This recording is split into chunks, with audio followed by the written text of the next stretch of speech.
Welcome to a new episode of UPEACE Stories. Our story today will take us back to University for Peace. I mentioned in previous episodes that UPEACE is so multicultural. We have students come from 50, 60 countries every year. And the average age of students is typically around 27, 28 years old. Very few are a little bit older. But every year we have always some students who are older than that in their late 30s, 40s, 50s, even 60s.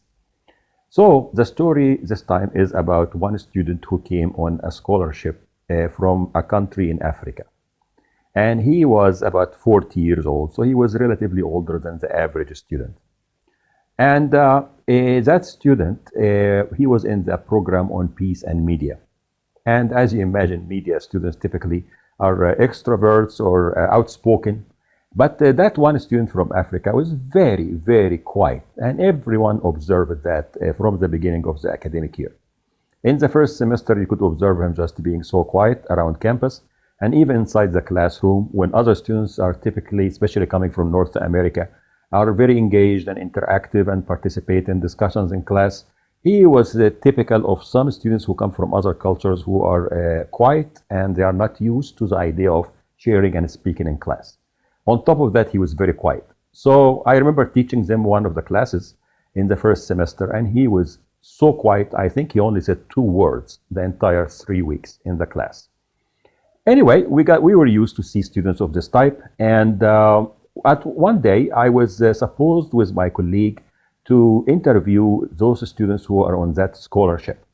The idea of the interviews was to give feedback to the donor about how they are doing and what they are learning, how they like the environment of the university, the educational experience, and what suggestions and recommendations they may have to make things better for future scholarships.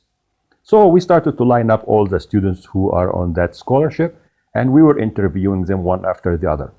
And then it was a turn to interview that one student.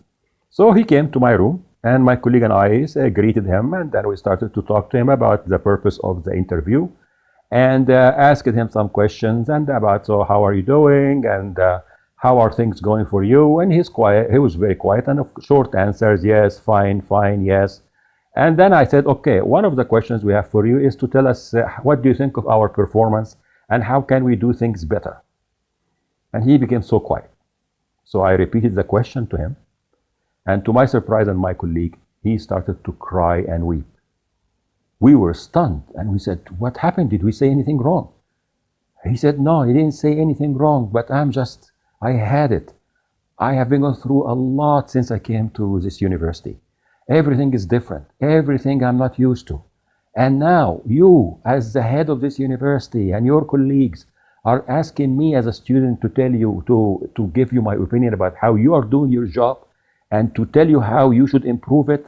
I really cannot take this. And he started to cry even more. This really alerted me that some of those culture shocks that people face in different settings can be very deep, and they can really take a toll on someone psychologically. And it seems that that man was really struggling with all the different ways that we are doing things in that university, the different ways of education, the different ways of interacting socially. Everything was so different than what he was used to, including, and that was the straw that broke the camel's back, as they say, is when we asked him to give us his own assessment of us as the administrators of the university. This was quite an eye-opener for me about the significance of what people deal with culturally. Even when we assume that we are presenting people with something we think is good, it's going to enhance their life, don't think that they're going to take it as a gift and say, oh, thank you so much. No, it comes as a serious, deep challenge to their assumptions and values, and it takes time to change. And as a matter of fact, there was an amazing change with that man. In the second semester, apparently he started to absorb everything that he has been going through. And actually, he became very talkative in the class, to the point that his classmates had difficulty stopping him from talking in all classes. But of course, he was eloquent and he knew he had some good ideas to share, but he just wanted to open up and share and speak. to the point that in the graduation ceremony, his classmates selected him to be the spokesperson in the graduation party to speak on behalf of his classmates and the experience of the Peace and Media program. It was great and heartwarming to see him taking the podium in front of hundreds of people to share about their experience and his own experience of transformation during his time at UPEACE. All of us deal with such cultural differences and challenges. Some can be very deep, can face a lot of resistance inside us, but it takes time, and we need to appreciate this transformation and how difficult it can be for us and for other people, and to have compassion as we see people go through such transformation. I hope you found that story useful, and until future ones, in peace. Amr.